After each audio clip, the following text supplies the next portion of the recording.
देवर वाले ससुराल में नहीं आऊंगी। शाम के 4 बजे गुंजन के मम्मी पापा सीमा और धीरज शॉपिंग और ज्वेलरी बैग्स लिए मार्केट से घर आते हैं और सीधा हॉल से होते हुए गुंजन के कमरे में पहुंच जाते हैं और बिस्तर पर पेट के बल लेटी गुंजन के पास जाते हैं। गुंजन देखो, हम तुम्हारी शादी की शॉपिंग करके आ गए। देखकर बताओ ना तुम्हारी शादी का लहंगा और ज्वेलरी कैसी है। गुंजन उठकर बैठ जाती है। मैं कितनी बार कह चुकी हूँ कि मुझे उस लड़के से शादी नहीं करनी, तो फिर मेरे पीछे क्यों पड़े हो। गुंजन, राघव बहुत अच्छा लड़का है, वो सरकारी नौकरी में है, तुम्हारा फ्यूचर सिक्योर रहेगा उसके साथ। लड़का सरकारी नौकरी में है तो मेरा फ्यूचर सिक्योर होगा, ये गजब का लॉजिक है पापा। लेकिन क्या आपने ये सोचा है कि मैं पांच देवरों वाले ससुराल में उस अनजान आदमी के साथ कैसे रहूंगी जिससे मैं कभी मिली ही नहीं। गुंजन, मैंने तुम्हारे पापा को शादी के बाद ही देखा था और देख, मैं आज भी उनके साथ खुश हूँ। शादी के बाद भी तुम राघव को समझ जाओगी और फिर तुम्हें कोई परेशानी नहीं होगी। आप लोगों से बात करना ही बेकार है। बोलकर गुंजन उठती है और कमरे से बाहर निकल जाती है। हॉल में पहुंचकर वो अपनी फ्रेंड शिवी को कॉल करती है। शिवी, अपने घर के पास वाले कैफे में मिल, मैं 10 मिनट में पहुंचती हूँ। शिवी से बात करती हुई गुंजन घर से बाहर निकलती है और दरवाजे के पास खड़ी स्कूटी स्टार्ट करके कैफे की तरफ चल देती है। कुछ ही देर में वो कैफे में पहुंचती है जहां पहले से ही शिवी उसका इंतजार कर रही थी। गुंजन शिवी के पास जाती है। क्या हुआ, तूने इतनी हड़बड़ी में मुझे क्यों यहाँ बुलाया? यार शिवी, मैं उस राघव से शादी नहीं करना चाहती, लेकिन मेरे घर वाले मान ही नहीं रहे, जबरदस्ती मेरी शादी उससे करवा रहे हैं। हाँ तो मैं क्या कर सकती हूँ ये बता। मैं सोच रही हूँ मैं घर छोड़ के भाग जाऊँ। तू पागल है क्या? तूने कितनी आसानी से कह दिया घर छोड़ के भाग जाओ। तूने एक भी बार सोचा कि तेरे ऐसा करने के बाद तेरे मम्मी पापा का क्या हाल होगा? सॉरी यार, लेकिन क्या करूं, मैं इतनी फ्रस्ट्रेट हो गई हूँ कि मुझे जो सही लगा मैंने वो बोल दिया। मैं बस देवर वाले ससुराल में नहीं जाना चाहती। देख गुंजन, तू अच्छी तरह समझ ले, मैं तेरा साथ हर काम में दे सकती हूँ, लेकिन घर छोड़कर जाने में नहीं। तू मुझे माफ कर। और एक बात बता, लड़की में क्या कमी है? मुझे बस वो पसंद नहीं है। तो फिर तूने शादी के लिए हाँ क्यों कहा? जब वो तुझे देखने आया था तभी तू मना कर देती। अगर ये बात मुझे पहले पता होती कि उसके 5 भाई हैं तो मैं कभी हाँ नहीं बोलती यार। तो अब हाँ बोल दिया है ना, तो कर ले उससे शादी। इतनी आसानी से तो मैं हार नहीं मानूंगी। शादी होने से पहले ट्राई करती रहूंगी कि मेरी शादी उस घर में ना हो।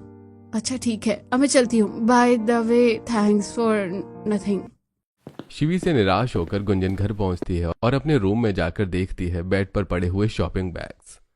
अभी बताती हूँ इनको, बड़ी जल्दी है ना इन्हें मेरी शादी करने की। बोलती हुई गुंजन शॉपिंग बैग से ब्राइडल लहंगा और हल्दी मेहंदी के गाउन निकालकर कैंची से काट देती है और ज्वेलरी बैग से गहने निकालकर अलमारी के पीछे छुपाकर हॉल में पहुंच जाती है जहां उसके मम्मी पापा और दादी सीता चाय पी रहे थे। गुंजन, तूने कपड़े देखे, कैसे लगे तुझे? कौन से कपड़े दादी? मैंने कोई कपड़े नहीं देखे, मैं बिस्तर पर ही रख के तो आई थी। अच्छा वो कपड़े तो मुझे बिल्कुल भी पसंद नहीं आए, तो मैंने। तो तूने क्या किया? गुंजन जोर से हंस पड़ती है। जैसे आप सब अपने मन का कर रहे हो वैसे ही मैंने अपने मन का किया।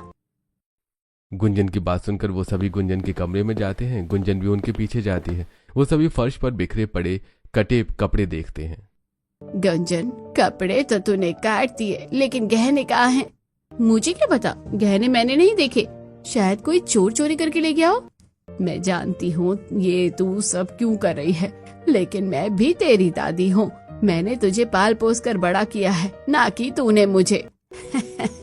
गुंजन, मेरे पास पुराने गहने रखे हुए हैं, वो तेरे काम आ जाएंगे। और हम तेरे लिए नया शादी का जोड़ा खरीद देंगे, लेकिन तेरी शादी उसी घर में ही होगी। गुंजन को फटकार कर वो सभी वहां से चले जाते हैं। गुंजन हर कोशिश करती है जिससे वो देवर वाले ससुराल में न जाए, लेकिन वो हर बार नाकाम रहती है। एक रात गुंजन अपनी फ्रेंड शिवी के घर जाती है और डिनर करने के बाद उसके साथ छत पर टहलते हुए। हम लड़कियों के साथ ऐसा क्यों होता है? घर वाले क्यों ये सोचते हैं कि लड़की की शादी सरकारी नौकरी वाले लड़के से कर देंगे तो वो खुश रहेगी। शादी से पहले जब हर बात में उसकी मर्जी पूछी जाती है तो शादी के लिए क्यों नहीं? अब तो लड़कियों की तरह शिकायत करना बंद कर और जो हो रहा है हो जाने दे। मैं लड़की ही हूँ, यू इडियट। गुंजन की बात सुनकर शिवी जोर से हंस पड़ती है। जिस समय वो दोनों हंस रही थी उसी समय अपने घर की बालकनी में खड़े गुंजन के मम्मी पापा। लड़का बहुत अच्छा है, सीधा साधा है और अच्छा खासा कमाता भी है, फिर भी न जाने गुंजन उससे शादी क्यों नहीं करना चाहती। शायद अपने होने वाले 5 देवरों की वजह से। लेकिन मैं जानती हूँ शादी के बाद वो सबके साथ घुल मिल जाएगी और सबके साथ खुश भी रहेगी और सबको खुश भी रखेगी। अरे जो होगा सो होगा, अभी तो हम सोते हैं। अब आने वाले दिनों में बहुत भागदौड़ करनी पड़ेगी हमें।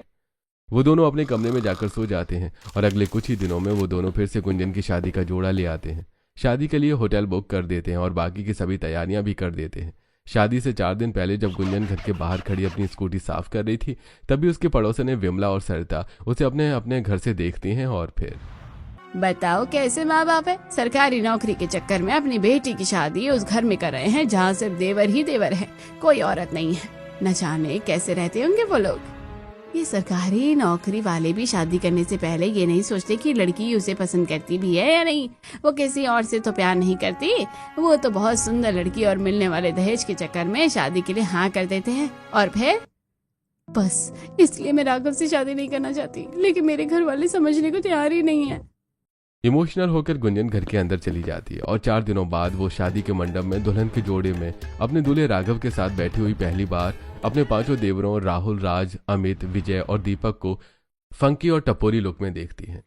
ये है मेरे 5 देवर। गुंजन की आंखों के सामने ही वो 5 शादी में आई लड़कियों को घूरते हैं और उन्हें परेशान भी करते हैं। जो भी लड़की उनके पास से गुजरती है उनके पास आकर खड़ी होती। चलती हो क्या 9 से 12? मुझसे दोस्ती करोगी? ये मेरे देवर हैं। मैं ऐसे देवरों वाले ससुराल में नहीं जाना चाहती, लेकिन यहाँ मेरी सुनने वाला कौन है, जाना ही पड़ेगा। सोचती हुई गुंजन राघव के साथ 7 फेरे लेकर अपने घर से विदा होकर उसके घर पहुंच जाती है। दहलीज पर राघव के साथ खड़ी गुंजन देखती है हॉल का बेहाल हाल। पूरा हॉल अस्त व्यस्त पड़ा है। सोफों में कपड़े पड़े हैं, दीवार के कोनों में मकड़ी के जाले लगे हैं और फर्श ऐसी है जैसे सालों से पोछा न लगा हो। इस घर में शादी थी और इतनी गंदगी, लग ही नहीं रहा कि यहाँ पे कोई इंसान रहता है। आरती की थाली हॉल में लिए गुंजन के सामने खड़े संतोष जी। अरे क्या देख रही हो बहू, अब इस घर में सिर्फ मर्द ही मर्द रहते थे, जिस वजह से इस घर का हाल थोड़ा बेहाल है। अब तुम आ गई हो ना, तो तुम इस अस्त व्यस्त घर को व्यवस्थित कर दोगी। मुझे पूरी उम्मीद है। सीधे पैर से कलश गिराकर गृह प्रवेश करो। गुंजन सीधे पैर से दहलीज पर रखा चावल का कलश गिराकर गृह प्रवेश करती है। बहू, मैं तुम्हें तुम्हारे 5 देवरों से मिलवा देता हूँ। राहुल, राज, अमित, विजय, दीपक और राघव, ये तुम्हारे 5 देवरों के नाम हैं। हॉल में खड़े अपने 5 छोटे बेटों की तरफ इशारा करके संतोष जी बताते हैं। देवरों के नाम जानने के बाद गुंजन राघव के साथ उसके कमरे में चली जाती है, जिसका हाल तो हॉल से भी बुरा था। कपड़े पूरे बेड पर फैले हुए थे, बेड पर मैली बेडशीट बिछी थी, फर्श पर जूते और मोजे फैले हुए थे, बदबूदार, पंखे से जाले लटक रहे थे। गुंजन तुरंत नाक पकड़कर जूते और मोजे समेटने लगती है। अरे गुंजन, अभी अभी तो आई हो और अभी से काम करने लगी, थोड़ा आराम तो कर लो। मुझे गंदगी बिल्कुल पसंद नहीं है, घुटन होती है। मैं साफ सफाई पसंद करती हूँ और मैं अपने घर में भी ऐसी रहती थी और यहाँ मैं नहीं रहूंगी। देखो कैसी हालत बना रखी है। घर का कुत्ता जहाँ भी बैठता है वो भी जगह साफ करता है, लेकिन तुम सब तो। ये तुम क्या कह रही हो गुंजन? जो तुम सुन रहे हो। बोलती हुई गुंजन जूते और मोजे इकट्ठा करके एक तरफ रखकर बिस्तर के कपड़े घरी करने लगती है। राघव उसके पास आकर उसका हाथ पकड़ लेता है और अरे शांत हो जाओ, आज तुम रेस्ट कर लो, कल से मैं भी तुम्हारी मदद करवा दूंगा, अभी मैं बहुत थका हुआ हूँ। गुंजन राघव का हाथ झटक देती है और मेरे करीब आने की कोशिश मत करो तुम। मैंने तुमसे शादी अपने माँ बाप के कहने पर बिना मन के की है। ना तुम मुझे पसंद हो और ना ही ये ससुराल। और याद रखना, ज्यादा हक जताने की कोशिश की तो मैं यहाँ से चली जाऊंगी और फिर कभी वापस नहीं आऊंगी। अरे ठीक है बाबा, गुस्सा क्यों करती हो? मैं तुम पर अपना हक नहीं जताऊंगा। मैंने भी तुमसे शादी अपने पापा के कहने पर ही की है। बोलकर राघव बिस्तर के कपड़े फर्श पर फेंक कर बिस्तर पर लेटकर सो जाता है और गुंजन बिस्तर पर घुटनों पर सिर रख के बैठी रहती है। सबको सब नहीं मिलता, सोचते हुए उसे नींद आ जाती है। अगली सुबह गुंजन उठकर सबसे पहले अपना रूम साफ और व्यवस्थित करती है, फिर हॉल, छत, बालकनी और फिर अपने कमरे में आकर बाथरूम में जाकर नहाती है और नई साड़ी पहनकर किचन में जाती है, जिसका हाल पूरे घर से भी बुरा था। हफ्तों पुराने झूठे बर्तन सिंक में पड़े थे, गैस चूल्हे पर खाने के दाग थे और कॉकरोच पूरे किचन में भांगड़ा कर रहे थे। बदबू से गुंजन का बुरा हाल हो जाता है। कैसे इंसान है ये लोग, इन्हें बदबू नहीं आती होगी। बड़बड़ाती हुई गुंजन किचन भी साफ कर देती है। साफ सफाई देखकर उसका मूड शांत होता है। अब जाकर थोड़ी शांति मिली है। गुस्सा शांत होते ही वो फटाफट खीर बनाने लगती है। तब तक हॉल में संतोष जी भी सोफे पर बैठकर पेपर पढ़ने लगते हैं। खीर बन जाने के बाद गुंजन हॉल में खीर लेकर पहुंच जाती है। अरे बहू, तुम तो सुबह सुबह ही खीर बना ली। लगता है भूल गए पापा जी, आज मेरी पहली रसोई है। अच्छा हाँ, मैं तो भूल ही गया था, लेकिन ये रस्म तो मुंह दिखाई के बाद होती है ना। हाँ पापा जी, मम्मी ने बताया था मुझे। अरे कोई बात नहीं, पहली रस्म दूसरे नंबर पर कर लेंगे। गुंजन संतोष जी को खीर परोसी रही थी कि उसके पांचों देवर बनियान, बरमूडा, लोअर और टी शर्ट में ही वहां पहुंच जाते हैं। गुंजन उन्हें भी खीर सर्व करती है, लेकिन वो सभी ऐसे खाते हैं कि खीर के छींटे फर्श में फैलने लगते हैं और उनके कपड़े भी खराब हो जाते हैं। ये सब कैसे खाना खा रहे हैं? खा कम और गिरा ज्यादा रहे हैं। इनकी फैलाई गंदगी मुझे ही साफ करनी होगी। देवर जी थोड़ा आराम से खाइए, खीर कहीं भागी नहीं जा रही है। हाथ से खीर खाते हुए दीपक, भाभी जी अच्छे से तो खा रहे हैं और कैसे खाएं? तभी विजय हाथ में बंधी घड़ी में टाइम देखता है और, अरे भाइयों, उसके आने का टाइम हो गया, चलो। विजय की बात सुनते ही पांचों भाई सीढ़ियां चढ़कर छत पर भागते हैं। तब तक वहां ऑफिस जाने के लिए रेडी होकर राघव भी आ जाता है। अरे ये सब कहाँ चले गए? अरे तुम उन्हें छोड़ो, उन पर ध्यान मत दो, तुम तो मुझे खीर सर्व करो। गुंजन राघव को खीर सर्व करती है। ये मैं कहाँ फंस गई? मैंने कितना मना किया कि मुझे शादी यहाँ नहीं करनी, लेकिन मेरे घर वाले माने नहीं और मुझे यहाँ फंसा दिया। राघव और संतोष जी खीर खाते हैं और फिर, अच्छा अब मैं ऑफिस के लिए निकलता हूँ। राघव ऑफिस के लिए निकल जाता है। अरे मैं भी पड़ोसन प्रभा जी के घर जाकर उनसे पूछता हूँ कि मुंह दिखाई की रस्म कैसे होती है। संतोष जी भी वहां से चले जाते हैं और गुंजन झूठे बर्तन किचन में ले जाकर साफ करती है और अपने रूम में जाकर बाथरूम में रखे अपने और राघव के गीले कपड़े वॉशिंग मशीन में धोकर उन्हें छत पर डालने जाती है और सुनती है वहां खड़े अपने देवरों की बातें। वो सभी रोड से गुजरने वाली लड़कियों को देख रहे थे और, अरे देख आज वो कितनी कमाल लग रही है, रेड रेड सूट में एकदम जलता अंगार लग रही है। अरे भैया उसे कहाँ देख रहे हो? वो देखो उस पीले सूट वाली को, ऐसा लग रहा है जैसे अभी अभी सोने के पानी से नहा कर आई हो। छत में बंधी रस्सी पर कपड़े डालते हुए भी गुंजन का ध्यान अपने देवरों की बातों पर था। ये मेरे देवर कैसी बातें कर रहे हैं? किसके बारे में ऐसी बातें कर रहे हैं? अगर मेरे बारे में ऐसा कोई बोलता तो मैं उसका मुंह तोड़ देती। सोचती हुई गुंजन कपड़े डालकर हॉल में आ जाती है। तब तक उसके ससुर भी वहां पहुंच चुके थे। बहू प्रभा जी ने बताया कि मुंह दिखाई की रस्म में तुम्हें घूंघट में रहना होगा और तुम्हारा मुंह देखने वाली हर महिला तुम्हें कुछ न कुछ तोहफा देगी। अरे इस घर में कोई महिला ही नहीं है तो तुम्हें खुद से ही तैयार होना होगा। कोई बात नहीं पापा जी, मैं सब मैनेज कर लूंगी। गुंजन का पूरा दिन घर की छोटी मोटी साफ सफाई में ही बीतता है और इसी दौरान संतोष जी मोहल्ले की औरतों को उसकी मुंह दिखाई के लिए इनवाइट कराते हैं।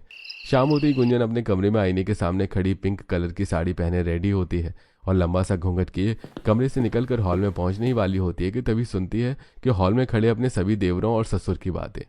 देखो बहुत दिनों बाद मोहल्ले की महिलाएं इस घर में आएंगी, किसी को भी परेशान मत करना। अगर ऐसा किया तो मुझसे बुरा कोई नहीं होगा।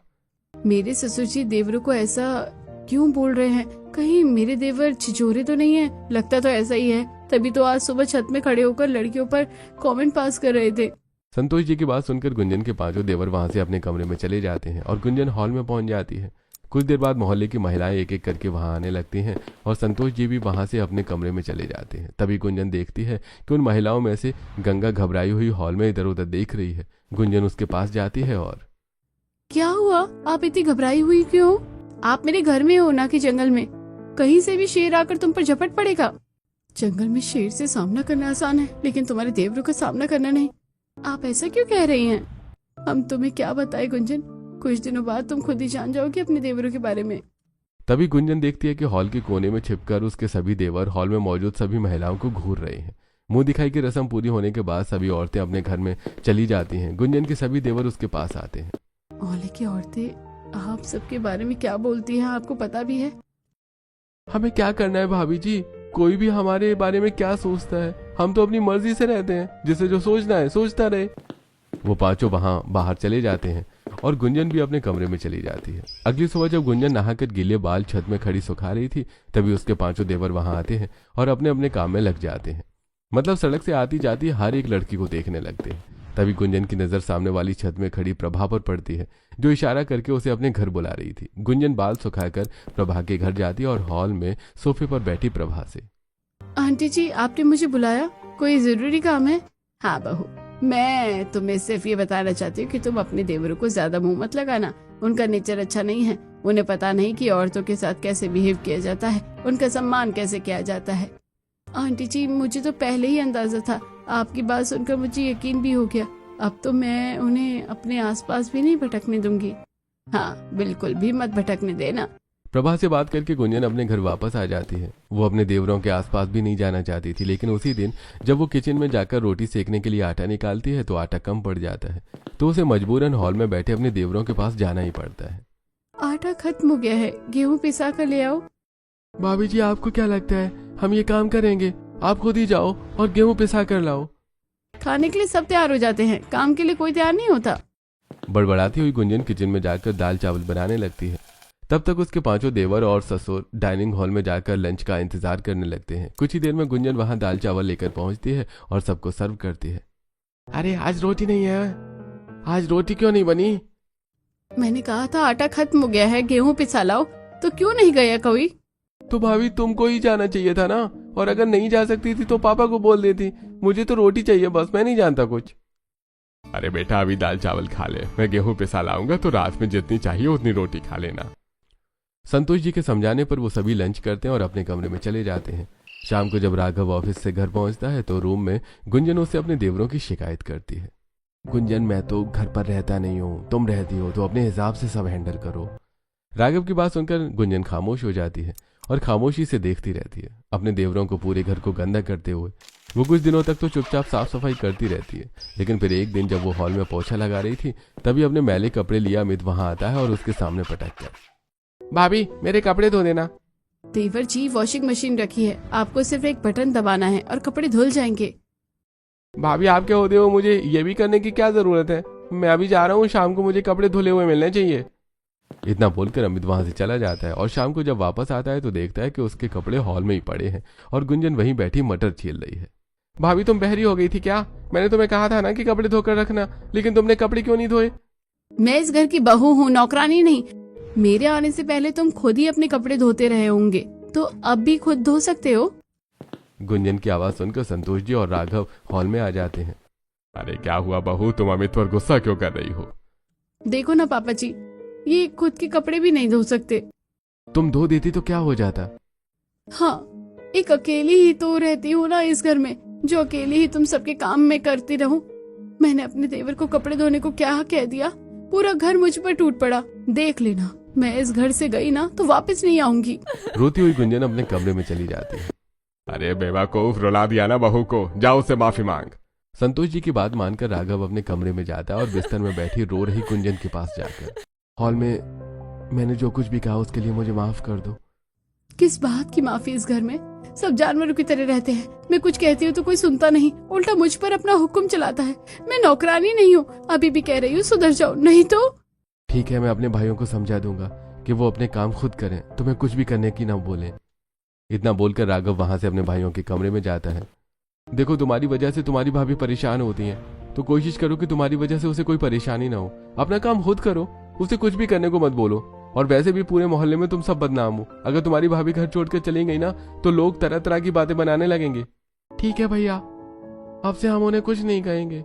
वो पांचों अपने बड़े भाई का सम्मान करते थे, इसलिए राघव की बात मानकर उस दिन के बाद से वो सभी गुंजन से दूर रहते और अपने काम खुद करते, लेकिन आदत से मजबूर घर गंदा कर ही देते थे। लेकिन गुंजन चुपचाप अपना काम करती रहती थी। इसी तरह कुछ दिन बीत जाते हैं। फिर एक रात गुंजन को नींद नहीं आ रही थी, तो वो अपने कमरे से निकलकर बालकनी में जाकर खड़ी हो जाती है। तभी सुनती है अपने बड़े देवर राहुल को फोन पर किसी लड़की से बात करते हुए। बेबी, मैं तुमसे मिलना चाहता हूँ, बहुत दिन हो गए तुमसे मिले हुए। बताओ कहाँ मिले? पिछली मुलाकात याद है ना तुमको? अरे इतना भी समझ में नहीं आता क्या कि घर में कोई और भी है? ऐसी बातें घर के बाहर जाकर किया करो। गुंजन की बात सुनकर राहुल बालकनी से अपने कमरे में चला जाता है। एक दिन अपने देवरों की फैलाई गंदगी साफ करने में गुंजन को सुबह से दोपहर हो जाती है और वो नहाकर टॉवल लपेटे हॉल में होती हुई सीढ़ियां चढ़कर छत पे जा रही होती है। तभी वो देखती है कि उसका बड़ा देवर राहुल हॉल में खड़ा खुले दरवाजे से बाहर की तरफ देख रहा है। तभी छत से एक काली बिल्ली कूद कर गुंजन के पैरों के पास आकर बैठ जाती है और राहुल उस बिल्ली को देखने लगता है। अरे बेशरम, मैं तेरी भाभी हूँ, तू मुझे किस तरह घूर रहा है? गुंजन की बात सुनकर राहुल घर से बाहर चला जाता है। उस दिन के बाद से गुंजन को राहुल से नफरत सी हो जाती है। वो उसे देख लेती तो अपनी आंखें बंद कर लेती, लेकिन एक ही घर में रहने की वजह से दोनों का आमना सामना हो ही जाता था। कुछ दिन बीत जाने के बाद एक रात फिर गुंजन को नींद नहीं आ रही थी, तो वो अपने कमरे से निकलकर छत पर चली जाती है। तो एक बार फिर सुनती है राहुल को लड़की से फोन पर बात करते हुए। अरे तुम मुझे अपने घर के बाहर मिलो, मैं तुम्हें लेने आ रहा हूँ, फिर हम दोनों मेरे घर में। बोलता हुआ राहुल छत से नीचे उतर जाता है। मैं भी देखती हूँ कि तू इस घर में लड़की कैसे लेकर आता है। बोलती हुई गुंजन हॉल में पहुंचती है और हॉल का खुला दरवाजा बंद करके हॉल में रखे सोफे पर बैठकर राहुल के आने का इंतजार करने लगती है। लेकिन राहुल अपनी गर्लफ्रेंड निधि को घर के पिछले हिस्से की खिड़की से अपने कमरे में ले जाता है, जहां राहुल के चारों छोटे भाई सो रहे थे। तुम पागल हो गई हो क्या? यहाँ तो तुम्हारे भाई सो रहे हैं और तुम मुझे यहीं ले आए। बोलती हुई निधि कमरे से बाहर निकल जाती है। घर की लाइट्स ऑफ होने की वजह से राहुल देख नहीं पाता कि निधि किस तरफ चली गई। राहुल उसे पकड़ने के लिए उसके पीछे जाता है। वो उसे ढूंढता हुआ हॉल में पहुंचता है और अंधेरे में बैठी गुंजन को निधि समझकर उससे लिपट जाता है। तो तुम यहाँ छिपी हुई बैठी हो?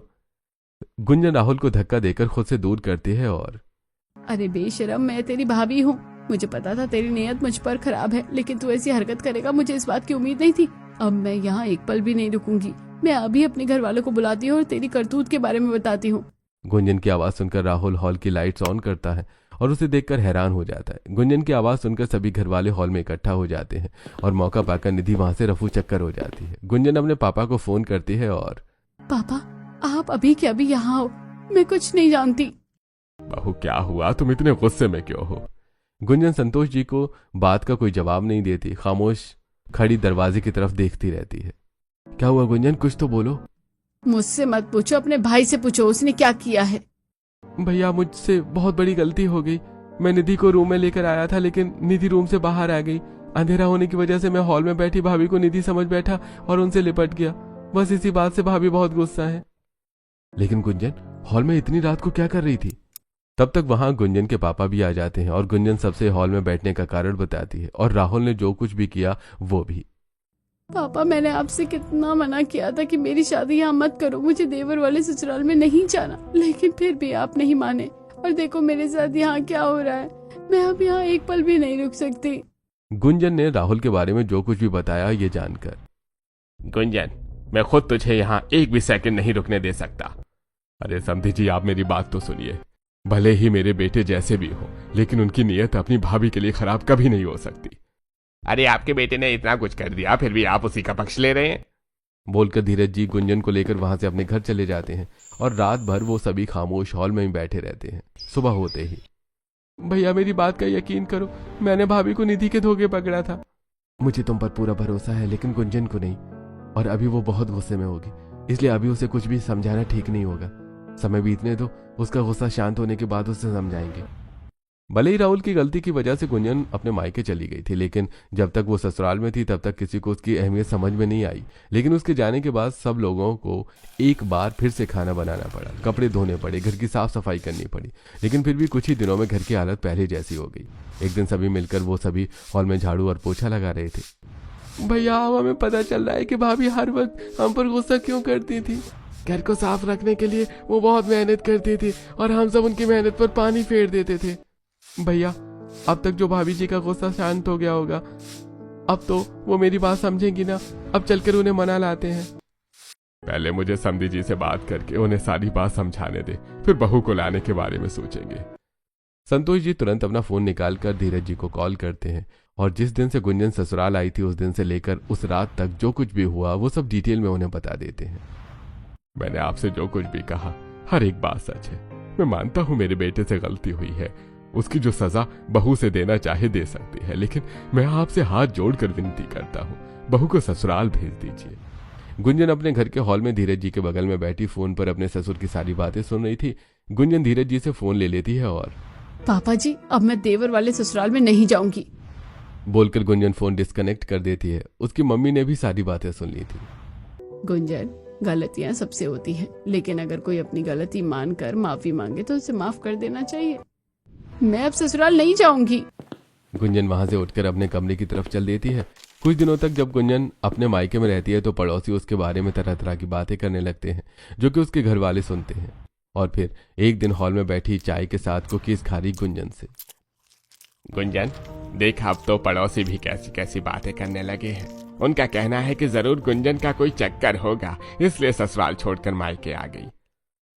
जिसे जो करना है कहता रहे, मुझे परवाह नहीं है। जिस समय गुंजन को उसके घर वाले समझा रहे थे, उसी समय उसके ससुराल में हॉल में बैठे उसके सभी देवर, पति और ससुर। अब चलकर भाभी जी को मना लाते हैं। ठीक है, फिर आज बहू को लेकर आते हैं। वो सभी वहां से उठकर गुंजन के घर पहुंच जाते हैं और हॉल में अपने सभी घर वालों के साथ बैठी इवनिंग स्नैक्स खा रही गुंजन से। भाभी जी, हमने जितनी भी गलतियां की उनके लिए हमें माफ कर दो। अब हम वैसी गलती दोबारा नहीं करेंगे। गुंजन बहू, तुम्हारे देवरों को अपनी गलती का एहसास हो गया है और मेरा यकीन करो, राहुल ने तुम्हें गलती से पकड़ा था। मेरे बेटे आवारा हो सकते हैं, छिछोरे भी हो सकते हैं, लेकिन उन्हें अपनी मर्यादाएं पता है। अच्छा, तो फिर उस दिन आपका बेटा मुझे इतनी गंदी नजर से क्यों घूर रहा था जब मैं टॉवल में थी? मैं आपकी नहीं बल्कि उस बिल्ली को घूर रहा था, लेकिन मुझे पता है आपको मेरी बात पर यकीन नहीं होगा। घर से निकलने से पहले राहुल निधि को कॉल करके वहां पहुंचने को बोल चुका था और वहां पहुंच जाती है। तुम कौन हो? मैं वही हूँ जिसके धोखे के कारण राहुल ने तुम्हें पकड़ा था। उस रात जो कुछ भी हुआ निधि सबसे सब सच बताती है। मैं डर गई थी इसलिए वहां से भाग गई थी। भाभी, ये आपकी होने वाली देवरानी है, मैं इससे शादी करना चाहता हूँ। अब आप सब चाहे जो भी कुछ कहे, मैं अब देवर वाले ससुराल में नहीं जाऊंगी तो नहीं जाऊंगी। गुंजन का रूखा व्यवहार देखकर उसके सभी देवरों की आंखें नम हो जाती हैं और वो सभी उसके पैरों में गिर पड़ते हैं। भाभी जी, हमें कभी माँ का प्यार नहीं मिला, इसलिए हमें आपकी अहमियत तब समझ में नहीं आई जब आप हमारे साथ थी, बल्कि तब समझ में आई जब आप हमारे साथ नहीं थी। प्लीज हमारी गलती एक बार माफ कर दीजिए। अब दोबारा हम आपको शिकायत का कोई मौका नहीं देंगे, आपके अच्छे तेवर बनकर रहेंगे। और भाभी जी, अगर अब से हम कोई गलती करें तो हमें 2 चांटे लगाकर सुधार दिया करना। प्लीज भाभी, आप अपने ससुराल चलिए। गुंजन का मन अपने देवरों के आंसू देखकर पिघलने लगता है। भाभी, वो सब गलती से हुआ, जानबूझकर नहीं हुआ।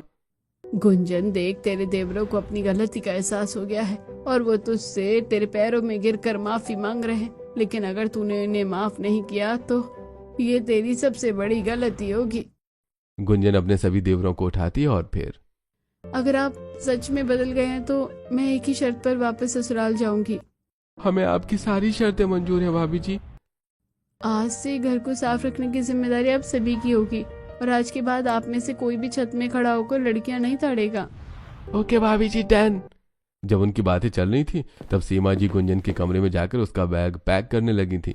उनकी बातें खत्म होने से पहले ही सीमा जी बैग लेकर वहां पहुंच जाती हैं। तो फिर देर क्यों कर रही है, अभी अपने ससुराल जा। गुंजन सीमा जी से बैग लेती है और, मैं हमेशा रट लगाई रहती थी कि मैं देवर वाले ससुराल में नहीं जाऊंगी, लेकिन आज देखो कि मैं कैसे देवर वाले ससुराल में जाने के लिए बेताब हुई जा रही हूँ। गुंजन की बात सुनकर सभी हंसने लगते हैं। जो गुंजन कभी देवर वाले ससुराल में नहीं जाना चाहती थी, अब वो आज खुद अपने देवरों के साथ ससुराल जा रही है।